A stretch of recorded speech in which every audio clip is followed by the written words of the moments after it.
அஸ்ஸலாமு அலைக்கும் வரஹ்மத்துல்லாஹி வபரகாத்துஹு.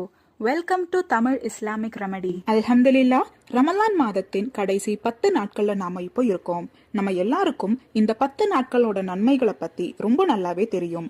1000 மாதங்களை விட சிறந்த நாள் தான் இந்த 10 நாட்கள்ல இருக்கிற லைலத்துல் கத்ர் இரவு.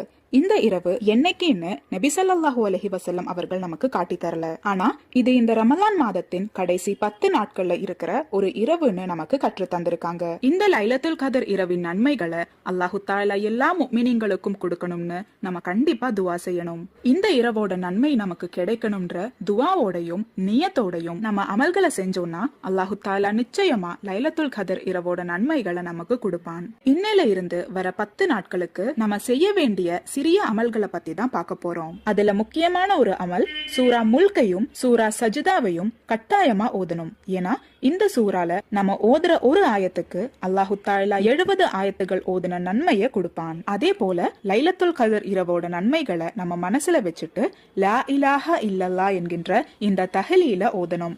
இப்படி நம்ம ஓதுறதுனால அல்லாஹு தஆலா நம்ம பாவங்களை மன்னித்து நரக நெருப்புல இருந்து நம்மளை பாதுகாத்து நம்மள சுவனம் நுழைய செய்வான்.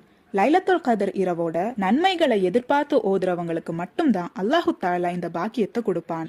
அதோட சேர்த்து நபி ஸல்லல்லாஹு அலைஹி வஸல்லம் அவர்கள் ரமலானின் கடைசி 10 நாட்கள் அதிகமா ஓதுன அல்லாஹும்ம இன்னக அஃபுவுன் துஹிப்புல் அஃபுவ ஃபஅஃபு அன்னி இந்த திக்ரை நம்ம அதிகமா ஓதணும். இந்த 10 நாட்கள் மலக்குமார்கள் பூமிக்கு இறங்குறதுனால நம்ம வீட்டை எப்பவுமே சுத்தமாவும் வாசனையாவும் வச்சுக்கணும். அதே போல இந்த 10 நாட்களுக்கு மக்ரிப், இஷா மற்றும் ஃபஜ்ர் தொழுகைய ஜமாத்தோட தொழுங்க. ஏன்னா இப்படி நம்ம தொழுகிறதுனால இரவு நேரம் முழுவதும் நின்று தொழுதற்கான நன்மையை அல்லாஹு தஆலா நமக்கு கொடுப்பான். இந்த சின்ன சின்ன விஷயங்களை நம்ம கடைபிடிச்சோம்னா கண்டிப்பா இது நமக்கு மறுமையில ஒரு பெரிய பொக்கிஷமா இருக்கும். அல்லாஹு தஆலா நாம் அனைவருக்கும் இந்த லைலத்துல் கத்ர் இரவின் நன்மைகளை முழுமையாக தந்து அருள் புரிவானாக. ஆமீன்.